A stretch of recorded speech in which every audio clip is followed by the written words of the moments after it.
Hello friends, welcome back to my channel Simna's food world. അപ്പോൾ ഇന്ന് ഞാൻ വന്നിട്ടുള്ളത് നല്ലൊരു പേസ്ട്രി കേക്കിൻ്റെ റെസിപ്പി ആയിട്ടാണ് കേട്ടോ. അപ്പോൾ ഈ ഒരു കേക്ക് ചെയ്തെടുക്കാനായിട്ട് നമുക്ക് ഓവൻ്റെയോ അല്ലാന്നുണ്ടെങ്കിൽ ഫുഡ് കളറിൻ്റെയോ ജലാറ്റിൻ്റെയോ ഒന്നും ആവശ്യമില്ല. വളരെ സിമ്പിളായിട്ട് റെഡിയാക്കി എടുക്കാൻ പറ്റിയ നല്ലൊരു കേക്കിൻ്റെ റെസിപ്പി തന്നെയാണ് കേട്ടോ. അപ്പോൾ കുഞ്ഞുങ്ങൾക്കൊക്കെ വളരെ പെട്ടെന്ന് ഈ ഒരു പേസ്ട്രി കേക്ക് ഇഷ്ടപ്പെടും. കാരണം ആ ഒരു കേക്കും ആ ഒരു ക്രീമൊക്കെ വരുന്നതുകൊണ്ട് തീർച്ചയായിട്ടും ഇഷ്ടപ്പെടുന്ന നല്ലൊരു റെസിപ്പിയാണ്. അപ്പോൾ എല്ലാവരും ഒന്ന് കണ്ടു നോക്കിയിട്ട് ട്രൈ ചെയ്ത് നോക്കുക. അതുപോലെ ചാനലിലെ വീഡിയോസൊക്കെ ആദ്യമായിട്ട് ആരെങ്കിലും കാണുകയാണെന്നുണ്ടെങ്കിൽ ഒന്ന് സബ്സ്ക്രൈബ് ചെയ്ത് സപ്പോർട്ട് ചെയ്യണേ. അപ്പോൾ നമുക്ക് പെട്ടെന്ന് തന്നെ ഈ ഒരു പേസ്ട്രി കേക്ക് വളരെ സിമ്പിളായിട്ട് എങ്ങനെ തയ്യാറാക്കും നോക്കാം. അപ്പോൾ ഈ ഒരു കേക്ക് റെഡിയാക്കാനായിട്ട് ഇതേ നമ്മൾ വീടുകളിലൊക്കെ സാധാരണയായി ഉപയോഗിക്കുന്ന ഇങ്ങനെയുള്ളൊരു ഗ്ലാസ്സിൽ ഒരു ഗ്ലാസ് നിറയെ മൈദ ഞാൻ എടുത്തിട്ടുണ്ട്. അത് നമുക്ക് നന്നായിട്ടൊന്ന് അരിച്ചെടുക്കണം. അതിനായിട്ട് ഇതേ ഒരു പാത്രത്തിൻ്റെ മുകളിലോട്ടായിട്ട് ഞാൻ ഒരു അരിപ്പ വെച്ച് കൊടുത്തിട്ടുണ്ട്. ആ അരിപ്പയിൽ കൂടി ഒരു ഗ്ലാസ് നിറയെ മൈദ നമുക്ക് ഇതിലോട്ട് അങ്ങോട്ട് ഇട്ട് കൊടുക്കാം. ഇനി ഇതിലോട്ട് ഒരു 1/4 ടീസ്പൂണോളം ബേക്കിംഗ് പൗഡർ ഞാൻ ഇട്ട് കൊടുക്കുന്നുണ്ട്. അതേപോലെ ഒരു 1/4 ടീസ്പൂണോളം ബേക്കിംഗ് സോഡ ഞാൻ ഇട്ട് കൊടുക്കുന്നുണ്ട്. പിന്നെ നമ്മുടെ ഈ ഒരു കേക്കിൻ്റെ മധുരം ഒന്ന് ബാലൻസ് ആക്കി ഇട്ടാൻ വേണ്ടിയിട്ട് ഒരു നുള്ള് ഉപ്പും കൂടി നമുക്ക് ഈ ഒരു അരിപ്പയിൽ കൂടി അങ്ങോട്ട് ഇട്ട് കൊടുക്കാം. ഇനി ഇതെല്ലാം കൂടി ഒരു 2-3 തവണ നന്നായിട്ടൊന്ന് അരിച്ചെടുക്കും കേട്ടോ. നമ്മൾ എത്രത്തോളം അരിച്ചെടുക്കുന്നോ അത്രത്തോളം നമ്മുടെ കേക്ക് നന്നായിട്ട് വരികയുള്ളൂ.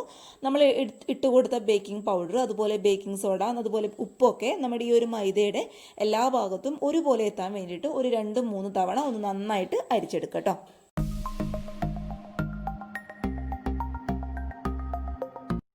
ഇനി മറ്റൊരു പാത്രത്തിലോട്ട് ഒരു കോഴിമുട്ട മുഴുവനായിട്ട് ഞാൻ പൊട്ടിച്ചൊഴിച്ചു കൊടുക്കുന്നുണ്ട്. അപ്പോൾ കോഴിമുട്ട എടുക്കുമ്പോൾ ശ്രദ്ധിക്കുക, ഒരിക്കലും അതിൽ തണുപ്പ് ഉണ്ടാകാൻ പാടില്ല. എപ്പോഴും റൂം ടെമ്പറേച്ചറിലോട്ട് മാറ്റിയതിന് ശേഷം ഒരു കോഴിമുട്ട മുഴുവനായിട്ട് നമുക്ക് ഈ ഒരു പാത്രത്തിലോട്ട് അങ്ങോട്ട് ഇട്ട് കൊടുക്കാം. ഇനി നമ്മൾ ചേർത്ത് കൊടുത്ത മുട്ടയുടെ മണം നന്നായിട്ടൊന്ന് ബാലൻസ് ആക്കി ഇട്ടാൻ വേണ്ടിയിട്ട് ഒരു 1/4 ടീസ്പൂണോളം വാനില എസൻസും കൂടി ഞാൻ ഇതിലോട്ട് ചേർത്ത് കൊടുക്കുന്നുണ്ട്. ഇനി ഇത് രണ്ടും കൂടി നമുക്ക് നന്നായിട്ട് ഇങ്ങനെയുള്ളൊരു ഫോർക്കോ അല്ലാന്നുണ്ടെങ്കിൽ വിസ്കോ സ്പൂണോ അല്ല നിങ്ങളുടെ കയ്യിൽ ബീറ്റ് ഉണ്ടെങ്കിൽ അത് വെച്ചിട്ട് നന്നായിട്ടൊന്ന് പതപ്പിച്ചെടുക്കുക. നമ്മൾ ഈ ഒരു മുട്ടയും വാനില എസൻസും നമ്മൾ എത്രത്തോളം ബീറ്റ് ചെയ്ത് പതപ്പിച്ചെടുക്കുന്നോ അത്രത്തോളം നമ്മുടെ ഈ ഒരു കേക്കിൽ മുട്ടയുടെ സ്മെല്ല് ഒട്ടും തന്നെ ഉണ്ടാവില്ല കേട്ടോ. അപ്പോൾ ഇത് രണ്ടും കൂടി നന്നായിട്ടൊന്ന് ബീറ്റ് ചെയ്തെടുക്കുക.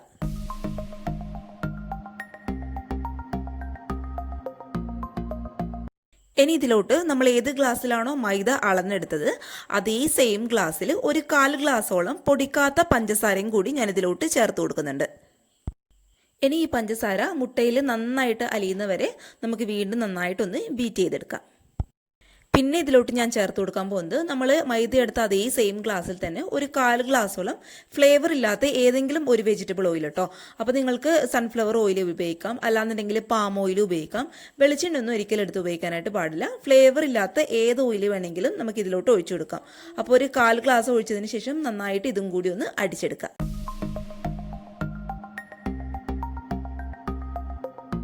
ഇനി ഇതിലോട്ട് നമ്മൾ മൈദ എടുത്ത അതേ സെയിം ഗ്ലാസ്സിൽ തന്നെ ഒരു 1/4 ഗ്ലാസോളം ഇളം ചൂടുള്ള പാല് ഞാൻ ഒഴിച്ചു കൊടുക്കുന്നുണ്ട്. പിന്നെ നമ്മൾ ഇട്ട് കൊടുത്ത മുട്ടയുടെ മണം നന്നായിട്ട് ഒന്ന് ബാലൻസ് ആക്കി ഇട്ടാൻ വേണ്ടിയിട്ട് ഒരു ടീസ്പൂണോളം ഏതെങ്കിലും ഒരു വൈറ്റ് വിനേഗറും കൂടി ഒഴിച്ചു കൊടുക്കും കേട്ടോ. ഇനി ഇതെല്ലാം കൂടി നമുക്ക് വീണ്ടും നന്നായിട്ടൊന്ന് മിക്സ് ചെയ്തെടുക്കാം. ഇനി നമ്മൾ നേരത്തെ അരിച്ച് മാറ്റി വെച്ച പൊടി കുറച്ചായിട്ട് ഈ ഒരു മിക്സിലോട്ട് ഒന്ന് ചേർത്ത് കൊടുക്കാം. എല്ലാം കൂടി ഒരുമിച്ച് ചേർക്കാനായിട്ട് പാടില്ല. കുറച്ചായിട്ട് മിക്സ് ചെയ്ത് പതുക്കെ അങ്ങോട്ട് ഇളക്കി കൊടുക്കട്ടെ. ഇങ്ങനെയുള്ളൊരു സ്പാച്ചിൽ ഉണ്ടെന്നുണ്ടെങ്കിൽ പതുക്കെ ആ ഒരു മൈദയുടെ കട്ടയൊന്നും ഇല്ലാതെ പതുക്കെ ഒന്ന് ഇളക്കിയെടുക്കാം. ഒരുപാട് നമ്മൾ ഹാർഡായിട്ട് മിക്സ് ചെയ്യുന്ന സമയത്ത് നമ്മുടെ കേക്ക് അങ്ങ് ഹാർഡായി പോകാനുള്ള ചാൻസ് ഉണ്ട്. അതുകൊണ്ട് പതുക്കെ ഈ ഒരു രീതിയിൽ ജസ്റ്റ് ഒന്ന് ഫോൾഡ് ചെയ്ത് എടുക്കുക കേട്ടോ. ഇനി നിങ്ങൾ മിക്സ് ചെയ്യുന്ന സമയത്ത് നമ്മുടെ ഈ ഒരു ബാറ്റർ ഒരുപാട് ലൂസാണ് എന്ന് തോന്നുകയാണെങ്കിൽ ജസ്റ്റ് ഒരു ടേബിൾ സ്പൂണോളം മൈദ ഇട്ടിട്ട് കറക്റ്റ് ആ ഒരു പരുവത്തിലാക്കി എടുക്കുക. പിന്നെ നമ്മുടെ ഈ മിക്സ് ചെയ്യുന്ന സമയത്ത് ഈ ഒരു ബാറ്റർ ഒരുപാട് കട്ടിയാണ് എന്ന് തോന്നുകയാണെങ്കിൽ ഒരു 1-2 ടേബിൾ സ്പൂണോളം ഇളം ചൂടുള്ള പാലൊഴിച്ചിട്ട് കറക്റ്റ് ഇതേ ഈ ഒരു ബാറ്ററിൻ്റെ പരുവത്തിൽ ആക്കിയെടുക്കുക കേട്ടോ. പിന്നെ ഈ ഒരു ബാറ്റർ എന്ന് പറയുന്നത് ഒരുപാട് അങ്ങോട്ട് ലൂസായി പോകാൻ പാടില്ല, അതേപോലെ ഒരുപാട് കട്ടിയായി പോകാനും പാടില്ല. കറക്റ്റ് ഈ ഒരു രീതിയിൽ ആക്കിയെടുക്കാനായിട്ട് ശ്രദ്ധിക്കുക. അപ്പോൾ ഞാനിങ്ങനെയുള്ളൊരു സ്റ്റീൽ പാത്രത്തിലാണ് കേട്ടോ കേക്ക് ബേക്ക് ചെയ്തെടുക്കാനായിട്ട് പോകുന്നത്. അപ്പോൾ പാത്രത്തിൻ്റെ അടിയിലായിട്ട് കേക്ക് പെട്ടെന്ന് അടി പിടിക്കാതിരിക്കാൻ വേണ്ടിയിട്ട് ഒരു ബട്ടർ പേപ്പർ ഞാൻ വെച്ച് കൊടുത്തിട്ടുണ്ട്. ഇനി നമ്മൾ റെഡിയാക്കി വെച്ച് ഈ ഒരു കേക്കിൻ്റെ ബാറ്റർ കംപ്ലീറ്റ് ആയിട്ട് നമുക്ക് ഈ ഒരു പാത്രത്തിലോട്ട് അങ്ങോട്ട് ഒഴിച്ചു കൊടുക്കാം. ഇനി ഈ ഒരു പാത്രം ജസ്റ്റ് ഒന്ന് ടാപ്പ് ചെയ്ത് കൊടുക്കാം. എന്തെങ്കിലും എയർ ബബിൾസും കാര്യങ്ങളൊക്കെ ഉണ്ടെന്നുണ്ടെങ്കിൽ അത് കംപ്ലീറ്റ് ആയിട്ട് പോകാൻ വേണ്ടിയിട്ട് ജസ്റ്റ് ഇതുപോലെ ഒന്ന് ടാപ്പ് ചെയ്ത് കൊടുക്കുക. അപ്പോൾ ഇത് ഈ ഒരു കുക്കറിലാണ് നമ്മൾ കേക്ക് ബേക്ക് ചെയ്തെടുക്കാനായിട്ട് പോകുന്നത്. അപ്പോൾ കേക്ക് ടിന് ഇതിലോട്ട് ഇറക്കി വെക്കുന്നതിന് മുന്നേ ഈ ഒരു കുക്കർ ഹൈ ഫ്ലെയിമിലിട്ട് നന്നായിട്ട് ഒരു 5 മിനിറ്റ് ചൂടാക്കി എടുക്കുക. അപ്പോൾ ചൂടാക്കി എടുക്കുന്ന സമയത്ത് ഈ ഒരു കുക്കറിൻ്റെ അടപ്പിൻ്റെ വിസിലിടേണ്ട ആവശ്യമില്ല കേട്ടോ. അതേസമയം വാഷറിടണം. എന്നിട്ട് 5 മിനിറ്റ് ഹൈ ഫ്ലെയിമിൽ വെച്ച് ചൂടാക്കി എടുക്കാം. എന്നിട്ട് അടപ്പ് തുറന്ന് ഈ ഒരു കേക്ക് ടിന് നമുക്ക് ഈ ഒരു കുക്കറിലോട്ട് അങ്ങോട്ട് ഇറക്കി വെച്ച് കൊടുക്കാം. അപ്പോൾ നമ്മൾ ഡയറക്റ്റായിട്ട് കേക്ക് ടിന് ഇതിലോട്ട് ഇറക്കി വെക്കുകയാണെന്നുണ്ടെങ്കിൽ കുക്കറിൻ്റെ ഈ ഒരു കേക്ക് ടിൻ്റെ അടിഭാഗമൊക്കെ പെട്ടെന്ന് കരിഞ്ഞു പോകാനുള്ള ചാൻസ് ഉണ്ട്. അപ്പോൾ അത് ഒഴിവാക്കാൻ വേണ്ടിയിട്ട് എന്തെങ്കിലും ഒരു റിങ്ങോ അല്ലാന്നുണ്ടെങ്കിൽ സ്റ്റീലിൻ്റെ ചെറിയൊരു കുഞ്ഞു പാത്രം അടിയിൽ വെച്ച് കൊടുക്കുക. എന്നിട്ട് അതിൻ്റെ മുകളിലോട്ടായിട്ട് നമുക്ക് ഈ ഒരു കേക്ക് ടിന് ഇറക്കി വെച്ച് കൊടുക്കാം. എന്നിട്ട് കുക്കറിൻ്റെ അടപ്പിട്ട് കൊടുക്കുക. അപ്പോൾ അടപ്പിട്ട് കൊടുക്കുമ്പോൾ കുക്കറിൻ്റെ വിസിലിടേണ്ട ആവശ്യമില്ല. അത് ഈ സമയം വാഷറിടണം കേട്ടോ. എന്നിട്ട് ഏറ്റവും ലോ ഫ്ലെയിമിൽ കറക്റ്റ് 25 മിനിറ്റ് നമുക്ക് നന്നായിട്ട് ഈ ഒരു കേക്ക് ഒന്ന് ബേക്ക് ചെയ്തെടുക്കാം. നമ്മുടെ കേക്കൊക്കെ കറക്റ്റ് ആ ഒരു സമയം കൊണ്ട് നന്നായിട്ട് ബേക്കായിട്ട് വന്നിട്ടുണ്ട്. അപ്പോൾ ബട്ടർ പേപ്പറൊക്കെ ചൂട് മാറിയതിന് ശേഷം ഞാൻ റിമൂവ് ചെയ്ത് കളഞ്ഞിട്ടുണ്ട് കേട്ടോ. ഇനി ആ ഒരു പേസ്ട്രി കേക്കിൻ്റെ കറക്റ്റ് ആ ഒരു ഷേപ്പ് കിട്ടാൻ വേണ്ടിയിട്ട് നമുക്ക് ഈ ഒരു കേക്ക് ഒന്ന് സ്ക്വയർ ഷേപ്പിൽ കട്ട് ചെയ്തെടുക്കണം. അതിനായിട്ട് ഈ ഒരു കേക്കിൻ്റെ സൈഡ് ഭാഗമൊക്കെ നമുക്കൊന്ന് കട്ട് ചെയ്ത് മാറ്റിക്കളയാം. നമുക്ക് ഈ ഒരു കേക്ക് 2 ലെയറായിട്ടൊന്ന് കട്ട് ചെയ്തെടുക്കണം. അതിനായിട്ട് ഇത് ഇങ്ങനെയുള്ളൊരു കത്തി വെച്ചിട്ട് കേക്ക് ജസ്റ്റ് ഒന്ന് മാർക്ക് ചെയ്ത് കൊടുക്കുക. എന്നിട്ട് നൂല് വെച്ചിട്ടൊന്ന് കട്ട് ചെയ്തെടുക്കാം. അപ്പോൾ നൂല് വെച്ചിട്ട് കട്ട് ചെയ്യുന്ന രീതിയൊക്കെ ഓൾറെഡി ഞാൻ ഒരുപാട് കേക്കിൻ്റെ റെസിപ്പിയിൽ ഞാൻ ഇട്ടിട്ടുണ്ട്. അതുപോലെ ഡീറ്റെയിൽ ആയിട്ട് പറയുന്നില്ല കേട്ടോ. ഈ ഒരു രീതിയിൽ ഒന്ന് കട്ട് ചെയ്തെടുക്കുക. അപ്പോൾ ഇത് ഈ ഒരു രീതിയിൽ നമുക്ക് കിട്ടും. 2 ലെയറായിട്ട് നല്ല അടിപൊളിയായിട്ട് തന്നെ കിട്ടും കേട്ടോ. ഉടഞ്ഞൊന്നും പോകത്തില്ല. ഇനി ഈ ഒരു 2 പാർട്ടും നമുക്ക് ഫ്രിഡ്ജിൽ വെച്ചിട്ട് ഒരു 15 മിനിറ്റ് ഫ്രിഡ്ജിൻ്റെ നോർമൽ റാക്കിൽ വെച്ചിട്ട് നന്നായിട്ടൊന്ന് തണുപ്പിച്ചെടുക്കാം. കേക്ക് ഇവിടെ കിടന്ന് തണുക്കുന്ന സമയം കൊണ്ട് നമുക്കിതിനാവശ്യമായിട്ടുള്ള വിപ്പിംഗ് ക്രീം ഒന്ന് റെഡിയാക്കി എടുക്കാം. അതിനായിട്ട് ഞാനിപ്പോൾ ഇവിടെ വിപ്പോ സ്റ്റാറിൻ്റെ വിപ്പിംഗ് ക്രീമാണ് കേട്ടോ എടുത്തിട്ടുള്ളത്. അപ്പോൾ നമുക്ക് ആദ്യം ഒരു വിപ്പിംഗ് ക്രീം ഒന്ന് നന്നായിട്ടൊന്ന് ബീറ്റ് ചെയ്തെടുക്കാം. ബീറ്റ് ചെയ്യാൻ വേണ്ടിയിട്ട് ഉപയോഗിക്കുന്ന ഈ ഒരു ബൗളും അതേപോലെ ബീറ്ററിൻ്റെ ബ്ലേഡും ഒരു 2 മണിക്കൂർ ഫ്രീസറിൽ വെച്ചിട്ട് നന്നായിട്ട് ഞാൻ തണുപ്പിച്ചെടുത്തതാണ്. അപ്പോൾ അങ്ങനെ ചെയ്യുന്ന സമയത്ത് നമുക്ക് ഈ ഒരു വിപ്പിംഗ് ക്രീം പെട്ടെന്ന് സ്റ്റിഫായി കിട്ടാൻ വേണ്ടിയിട്ടാണ് നമ്മൾ ആ ഒരു രീതിയിൽ ചെയ്തെടുക്കുന്നത്. മറ്റൊരു പാത്രത്തിൽ കുറച്ച് ഐസ് വാട്ടറും അതേപോലെ ഐസ് ക്യൂബ്സും ഞാൻ എടുത്തിട്ടുണ്ട്. ഇനി അതിൻ്റെ മുകളിലോട്ടാണ് നമ്മൾ വിപ്പ് ചെയ്യാനായിട്ട് വേണ്ടിയിട്ട് ഉപയോഗിക്കുന്ന പാത്രം നമ്മൾ വെച്ച് കൊടുക്കുന്നത്. അപ്പോൾ അങ്ങനെ ചെയ്യുന്ന സമയത്ത് നമുക്ക് ക്രീം പെട്ടെന്ന് സ്റ്റിഫായി കിട്ടും കേട്ടോ. ഇനി നമ്മൾ നേരത്തെ മൈദ അളന്നെടുത്ത അതേ ഒരു ഗ്ലാസ്സിൽ 3/4 ഭാഗത്തോളം നല്ല തണുത്ത വിപ്പിംഗ് ക്രീം മുഴുവനായിട്ട് നമുക്ക് ഈ ഒരു പാത്രത്തിലോട്ട് അങ്ങോട്ട് ഒഴിച്ചു കൊടുക്കാം. ഇനി ബീറ്റർ വെച്ചിട്ട് നമുക്കിത് നന്നായിട്ടൊന്ന് വിപ്പ് ചെയ്തെടുക്കാം. അപ്പോൾ വിപ്പ് ചെയ്തെടുക്കുന്ന സമയത്ത് നമ്മൾ ആദ്യം തന്നെ ഏറ്റവും ഹൈ സ്പീഡിലിട്ടിട്ട് വിപ്പ് ചെയ്യാനായിട്ട് പാടില്ല കേട്ടോ. ആദ്യം ഏറ്റവും ലോ സ്പീഡിൽ ഇടുക. എന്നിട്ട് പതുക്കെ ആ ഒരു സ്പീഡിൻ്റെ ലെവലൊന്ന് കൂട്ടിക്കൊടുക്കുക കേട്ടോ. അങ്ങനെയാണ് നമ്മൾ വിപ്പ് ചെയ്തെടുക്കുന്നത്. എല്ലാം കൂടി ആദ്യം ഒരുമിച്ച് നമ്മൾ ഹൈ സ്പീഡിലിട്ട് വിപ്പ് ചെയ്തെന്ന് കഴിഞ്ഞാൽ നമുക്ക് ആ ഒരു ക്രീം നമ്മുടെ ലൂസായിട്ട് മാറിപ്പോകാനുള്ള ചാൻസ് ഉണ്ട്. അതുകൊണ്ട് ആദ്യം ഏറ്റവും ലോ സ്പീഡിലിടുക. അതിനുശേഷം പതുക്കെ അത് ഹൈ സ്പീഡിലോട്ട് മാറ്റിക്കൊണ്ടുവരാം. അപ്പോൾ ഈ ഒരു ക്രീം 2 മിനിറ്റ് ഒന്ന് വിപ്പ് ചെയ്തെടുത്തതിന് ശേഷം ഇതിലോട്ട് നല്ലൊരു ഫ്ലേവർ കൊടുക്കാൻ വേണ്ടിയിട്ട് ഒരു 3/4 ടീസ്പൂണോളം വാനില എസൻസ് ഞാൻ ചേർത്ത് കൊടുക്കുന്നുണ്ട്. പിന്നെ ഈ ഒരു ക്രീമിന് നല്ല മധുരം ഉള്ളതാണെന്നുണ്ടെങ്കിൽ ഇതിൽ എക്സ്ട്രാ പഞ്ചസാരയൊന്നും ചേർത്ത് കൊടുക്കേണ്ട ആവശ്യമില്ല. ഇനി നിങ്ങൾ എടുക്കുന്ന ക്രീമിന് മധുരം കുറവാണെന്ന് തോന്നുകയാണെന്നുണ്ടെങ്കിൽ അതിനനുസരിച്ച് ഐസിങ് ഷുഗറോ അല്ലാന്നുണ്ടെങ്കിൽ പൊടിച്ച പഞ്ചസാരയോ ഒരു 2-3 ടേബിൾ സ്പൂണോളം ചേർത്ത് കൊടുക്കുക കേട്ടോ. അത് ആദ്യം തന്നെ ചേർത്ത് കൊടുക്കാനായിട്ട് പാടില്ല. ഒരു 2 മിനിറ്റ് നന്നായിട്ട് വിപ്പ് ചെയ്തെടുത്തതിന് ശേഷം മാത്രം ചേർത്ത് കൊടുക്കുക. എന്നിട്ട് ഇതിനി പതുക്കെ നമ്മൾ ഹൈ സ്പീഡിലോട്ട് മാറ്റിക്കൊണ്ടുവരും കേട്ടോ. എന്നിട്ട് ക്രീം നന്നായിട്ട് സ്റ്റിഫ് ആകുന്നവരെ നന്നായിട്ടൊന്ന് ബീറ്റ് ചെയ്തെടുക്കാം.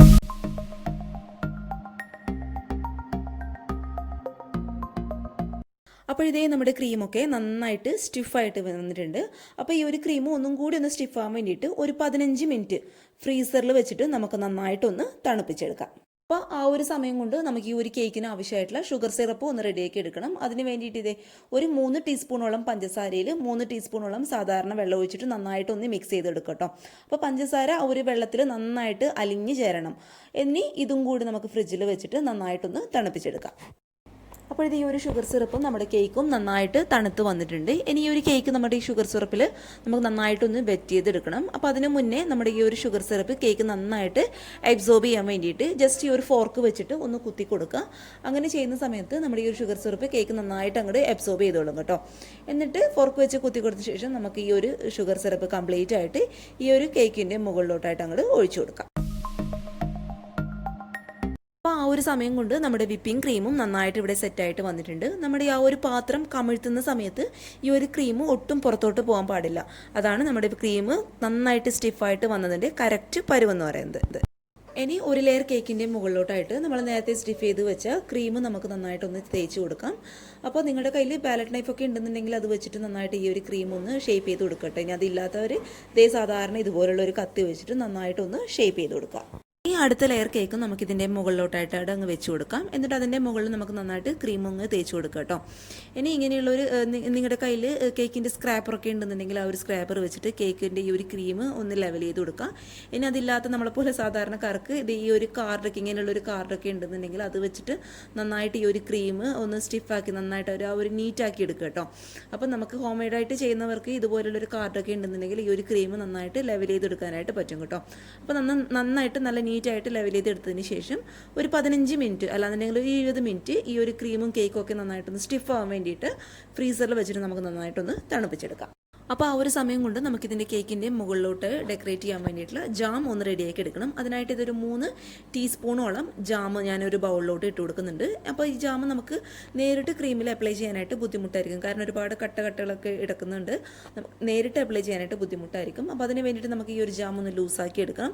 അപ്പോൾ ഈ ഒരു രീതിയിൽ അടിയിൽ ഒരു പാത്രം വെച്ചിട്ട് പാത്രത്തിലോട്ട് ഇച്ചിരി വെള്ളം ഒഴിച്ചിട്ട് നന്നായിട്ടൊന്ന് തിളപ്പിച്ച് കൊടുക്കുക. എന്നിട്ട് അതിൻ്റെ മുകളിലോട്ടായിട്ട് ഈ ഒരു ബൗൾ വെച്ച് കൊടുക്കുക.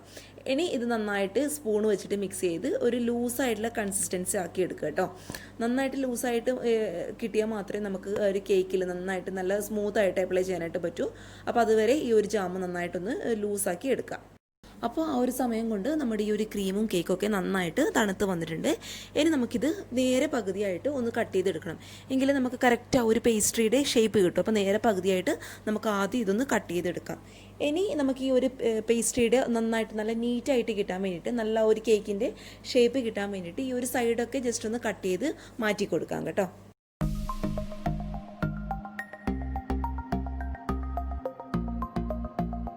അപ്പോൾ ഈ 2 പീസ് കേക്കും 2 രീതിയിലാണ് കേട്ടോ നമ്മൾ ഡെക്കറേറ്റ് ചെയ്തെടുക്കാനായിട്ട് പോകുന്നത്. അപ്പോൾ ഒരു പീസിൻ്റെ മുകളിലോട്ട് നമ്മൾ നേരത്തെ ബാക്കി വെച്ച് വിപ്പിംഗ് ക്രീം ഒരു പൈപ്പിംഗ് ബാഗിലോട്ട് ഞാൻ നിറച്ച് കൊടുത്തിട്ടുണ്ട്. എന്നിട്ട് ഒരു സ്റ്റാർ നോസിലിട്ടിട്ട് അതിൻ്റെ മുകളിലിട്ട് ഒരു ഫ്ലവർ വരച്ചു കൊടുക്കുക. എന്നിട്ട് നിങ്ങൾ ഡെക്കറേഷനൊക്കെ നിങ്ങളുടെ രീതിക്ക് നിങ്ങളുടെ ഇഷ്ടത്തിനനുസരിച്ച് ചെയ്യുക. കാരണം ഡെക്കറേഷനിൽ ഞാൻ അത്രയും എടുക്കൊന്നുമല്ല കേട്ടോ. നിങ്ങളുടെ രീതിക്ക് അനുസരിച്ചിട്ട് നല്ല രീതിയിൽ നിങ്ങൾക്ക് ഡെക്കറേറ്റ് ചെയ്തെടുക്കാം. എന്നിട്ട് അതിൻ്റെ മുകളിലോട്ടായിട്ട് ഒരു കുഞ്ഞു ചെറിയും കൂടി വെച്ച് കൊടുക്കുന്നുണ്ട്. ഇനി മറ്റേ പീസിൻ്റെ മുകളിലോട്ടായിട്ട് നമ്മൾ നേരത്തെ തണുക്കാനായിട്ട് മാറ്റി വെച്ച് ജാം നമ്മൾ ലൂസായിട്ട് കൺസിസ്റ്റൻസി ആക്കി എടുത്തല്ലോ, ആ ഒരു ജാമും കൂടി നല്ല രീതിയിൽ നന്നായിട്ട് നല്ല നീറ്റായിട്ട് അപ്ലൈ ചെയ്ത് കൊടുക്കാം. ഇനി ഈ ഒരു കേക്കിൻ്റെ മുകളിലോട്ടൊക്കെ നന്നായിട്ടൊരു ഭംഗിക്ക് വേണ്ടിയിട്ട് കുറച്ച് സ്പ്രിങ്കിൾസും കൂടി ഞാനൊന്ന് സ്പ്രെഡ് ചെയ്ത് കൊടുക്കുന്നുണ്ട്. ഇനി ഇതൊരു ഫ്രീസറിൽ വെച്ചിട്ട് ഒരു 10 മിനിറ്റ് ഒന്ന് തണുപ്പിച്ചെടുക്കാം കേട്ടോ. അപ്പോൾ ഇത് നമ്മുടെ കേക്കൊക്കെ നന്നായിട്ട് സെറ്റായിട്ട് വന്നിട്ടുണ്ട്. ആ ഒരു ഷുഗർ സിറപ്പിൽ കിടന്ന് വെറ്റ് ചെയ്തിട്ടുള്ള ആ ഒരു തണുത്ത കേക്ക് കഴിക്കാനായിട്ട് ഒരു പ്രത്യേക ടേസ്റ്റ് ആയിരുന്നു കേട്ടോ. പ്രത്യേകിച്ച് കുഞ്ഞുങ്ങൾക്കൊക്കെ ആ ഒരു മുകളിൽ ജാമൊക്കെ വരുന്നതുകൊണ്ട് കഴിക്കാനായിട്ട് നല്ല ഇഷ്ടം ഉണ്ടാവും. അപ്പോൾ അമ്മമാർ ഇപ്പം തന്നെ ഉണ്ടാക്കി കൊടുക്കുക. നമ്മുടെ കുഞ്ഞുങ്ങൾക്കൊക്കെ സിമ്പിളായിട്ട് റെഡിയാക്കി കൊടുക്കാൻ പറ്റിയ നല്ലൊരു കേക്കിൻ്റെ റെസിപ്പി തന്നെയാണ് കേട്ടോ. അപ്പോൾ മറക്കാതെ എല്ലാവരും തയ്യാറാക്കി നോക്കിയിട്ട് നിങ്ങളുടെ നല്ല കമൻറ്റുകൾ കമൻറ്റ് ബോക്സിൽ വന്നറിയിക്കാം. അതുപോലെ നിങ്ങളെൻ്റെ റെസിപ്പീസ് നോക്കിയിട്ട് ട്രൈ ചെയ്തിട്ടുള്ള റെസിപ്പീസിൻ്റെ ഫോട്ടോസ് മറക്കാതെ വന്ന് എൻ്റെ ഇമെയിൽ ഐ ഡിയിൽ ഒന്ന് സെൻഡ് ചെയ്ത് തരാം കേട്ടോ. അപ്പം ഇമെയിൽ ഐ ഡി താഴെ ഡിസ്ക്രിപ്ഷൻ ബോക്സിൽ ഞാൻ കൊടുക്കുന്നതായിരിക്കും. അപ്പോൾ അങ്ങനെ നിങ്ങൾ ചെയ്യുന്ന സമയത്ത് നിങ്ങളുടെ ഫോട്ടോസും അതുപോലെ നിങ്ങളുടെ പേരും ഇനിയുള്ള വീഡിയോസിൽ എൻ്റെ ഇൻട്രോ ആയിട്ട് കൊടുക്കാനായിട്ട് എനിക്കൊരു കുഞ്ഞു താല്പര്യമുണ്ട് കേട്ടോ. അപ്പോൾ എല്ലാവരും മറക്കാതെ വന്ന് നിങ്ങളുടെ ഫോട്ടോസും പേരുകളും എൻ്റെ ഇമെയിൽ ഐ ഡിയിൽ ഒന്ന് അയച്ചു തരാം കേട്ടോ. അപ്പോൾ ഈ ഒരു കേക്കിൻ്റെ റെസിപ്പി എല്ലാവർക്കും ഇഷ്ടമായെന്ന് വിചാരിക്കുന്നു. ഇഷ്ടപ്പെട്ടെങ്കിൽ ഈ ഒരു വീഡിയോ ലൈക്ക് ചെയ്യാതെ പോകരുത്. പിന്നെ നിങ്ങൾക്ക് ഉപകാരപ്രദമായെന്ന് വിചാരിക്കുന്നുണ്ടെങ്കിൽ നിങ്ങളുടെ ഈ ഒരു വീഡിയോ ഫാമിലിയും ഫ്രണ്ട്സൊക്കെ ആയിട്ട് ഒന്ന് ഷെയർ ചെയ്ത് കൊടുത്തിട്ട് സപ്പോർട്ട് ചെയ്യാം കേട്ടോ. അപ്പോൾ നാളെ ഒരു നല്ല വീഡിയോ ആയിട്ട് കാണും വരെ thank you for watching Simna's food world. By.